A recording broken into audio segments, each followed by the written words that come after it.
Buenas tardes a todos. Nosotros vamos a hablar sobre todos estos estudios epidemiológicos. Entonces, hablaremos sobre esos diseños que son fundamentales para entender cómo se estudian las enfermedades en salud pública y en odontología.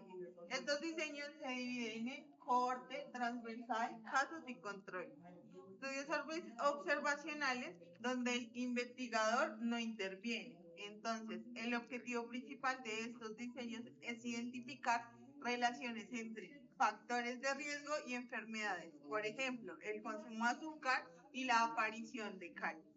A continuación, vamos a explicar cada tipo de estos estudios, sus características, ventajas, limitaciones y aplicaciones en salud bucal. Tenemos que los estudios observacionales se caracterizan porque el investigador no manipula la exposición o solo se observa qué ocurre en la población. Estas se dividen en tres tipos principales, que son cohortes, casos y controles y transversales. Estos estudios son porque son utilizados en salud pública, ya que permiten analizar enfermedades en condiciones reales. Sin embargo, tienen una limitación importante y es que pueden verse afectados por sesgos y factores de confusión, ya que no hay control total de las variables.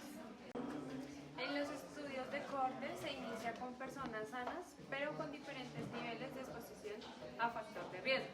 Por ejemplo, seguir durante varios años adolescentes, con ello consumo de azúcar para desarrollar caries. Este tipo de estudio permite establecer una relación temporal clara y calcular el riesgo real, pero suele ser costoso y lento.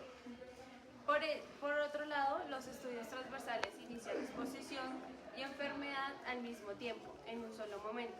Son útiles para medir la prevalencia, como en población con fluorosis, pero no permiten establecer casualidad. Bueno, en los estudios de casos y controles se parte desde la enfermedad. Se comparan personas que tienen la enfermedad con otras que no la tienen para analizar exposiciones pesadas. Por ejemplo, los pacientes con cáncer oral versus los pacientes sanos, evaluando el consumo de café o tabaco. Son estudios más rápidos o económicos, pero tienen mayor riesgo de sesgos, especialmente el sesgo de memoria, porque dependen de lo que el paciente recuerde. Además, no permiten calcular la incidencia ni establecen las casualidades directas. Los ensayos clínicos y la metodología. Estos ensayos clínicos son estudios experimentales donde el investigador interviene y asigna las exposiciones de manera aleatoria. Por ejemplo, al evaluar un enjuague bucal para reducir la periodontitis, una de sus principales ventajas es que permite establecer casualidades directas y tiene un mayor control, reduciendo así esos factores de confusión. Sin embargo, pues tienen unas limitaciones importantes. Por ejemplo, el alto costo y el tiempo no siempre son éticos, ya que no se pueden exponer a personas a riesgo desconocidos. Por eso, no siempre es el mejor diseño para todos los problemas. También pasamos por sesgos y medidas de asociación, que en epidemiología también es fundamental considerar los sesgos, que son errores sistemáticos que afectan los resultados. Los principales son sesgos de memoria, común en casos y controles, también sesgos de selección por mala elección de la muestra, y también utilizamos medidas de asociación como lo son el riesgo relativo en cohortes, ODS en ratios en casos y controles. Y finalmente, pues es importante entender que ningún diseño es perfecto ni correcto, y cada uno se utiliza según el objetivo, el tiempo y los recursos de las consideraciones.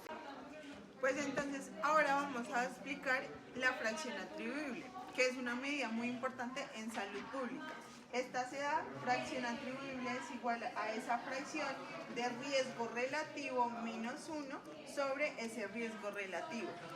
Entonces un ejemplo es que digamos que ese riesgo relativo sea de 2, lo que vamos a hacer es que esa fracción como fracción atribuible es de 2 menos 1 sobre 2, lo que me va a dar un porcentaje del 0, o bueno, una fracción atribuible de 0,5.